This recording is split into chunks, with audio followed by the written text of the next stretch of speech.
আমি তানিয়া, আমার বাড়ি হচ্ছে গাজীপুরে।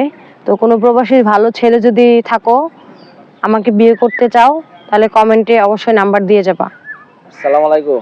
ওয়ালাইকুম আসসালাম। কি অবস্থা আপু, কেমন আছেন? আলহামদুলিল্লাহ, আপনি ভালো আছেন ভাই? এই তো আছি ভালো। তো এই আসার জন্য বলছিলেন কেন? হ্যাঁ, মানে আসার জন্য বলছিলাম যে আমি অনলাইনে একটা ছেলে দেখতেছি, হ্যাঁ প্রবাসী ছেলে, হ্যাঁ হ্যাঁ। এই আপনি জন্য। প্রবাসী ছেলের কাছে বিয়ে বসবেন? হ্যাঁ, তো আপনি অনলাইনে বিয়ে বসবেন কেন? আপনি যদি এই যে অনলাইনে যে বিয়ে শাদী হয় বা বিয়ে শাদী দেওয়া যায়, এটা আপনি কিভাবে জানেন, কিভাবে দেখেন? এটা এখন তো ভাই প্রাচীন যুগ না, হুম আপডেট হয়েছে, ডিজিটাল যুগ। তো ফোনের মধ্যে দেখি, ফেসবুক তো চালাই রে ভাই। হুম। তো সেখান থেকে আর কেউ দেখছে, আপনাদের পেজটা একদিন ফলো করলাম, তো প্রায় দেখি আপনাদের ভিডিও। এখানের মধ্যে দেখতেছি অনেকেই অনেক ভালো ছেলে পাইছে, সেই জন্য আর কি। ও আচ্ছা আচ্ছা, এই জন্য আর কি এখন অনলাইনে বিয়ে বসতেছেন না? হুম। তো ঘটকের মাধ্যমে কোনো ছেলে পান না? ঘটকের মাধ্যমে ছেলে পায়, কিন্তু তেমন পছন্দ হয় না ভাই। ও, পছন্দ মতো ছেলে পান না? না, বুঝতে পারছি। তো সেই আচ্ছা, আপনি প্রবাসী ছেলের কাছে বিয়ে বসবেন কেন? সমস্যাটা কি? প্রবাসী থেকে আমি পার্সোনালি খুব স্যালুট জানাই, ভালো মনে করেন? ভালো মনে করি। পার্সোনালি আমি স্যালুট জানাই ভাই, হুম, হুম। কারণ তাদের মতন মন মানসিকতা ছেলে হয় না। নম্র মতো আচার নম্র ভদ্র, আচার আচরণ সব দিক দিয়ে বেটার, সব বিদেশ দিক দিয়ে থেকে ভালো, বিদেশ থাকে। কাজ কাম করে হয়তো বা ভালো। অনেকে বলবে যে হ্যাঁ প্রবাসে থাকে ডলারের জন্য বিয়ে করতেছে, আসলে কিন্তু সেটা না।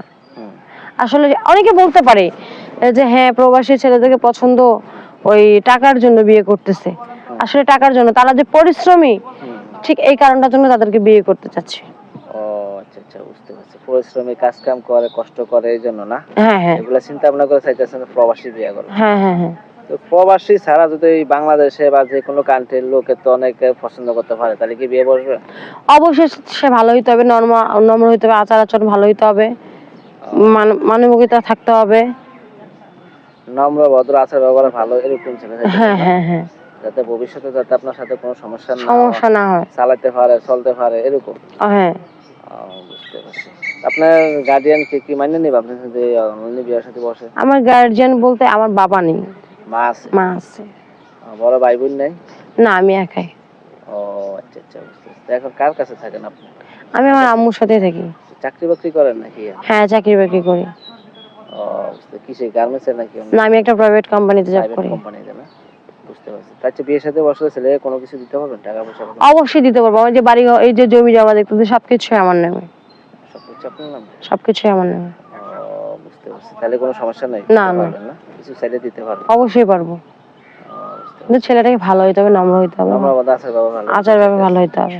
তো ঠিক আছে আপু, আমরা ভিডিওটা দিয়ে আপলোড করে দেবো। কেউ যদি সাহায্য তাহলে আপনার জানানো হবে। অবশ্যই। হ্যালো বিএস, আসসালামু আলাইকুম। আপনারা তো সব কথা শুনছেন। আপনার মধ্যে কেউ যদি পছন্দ করেন বা বিয়ে করতে চান, অবশ্যই কমেন্টসে জানাবেন আর আপনার নাম্বারে যোগাযোগ করেন।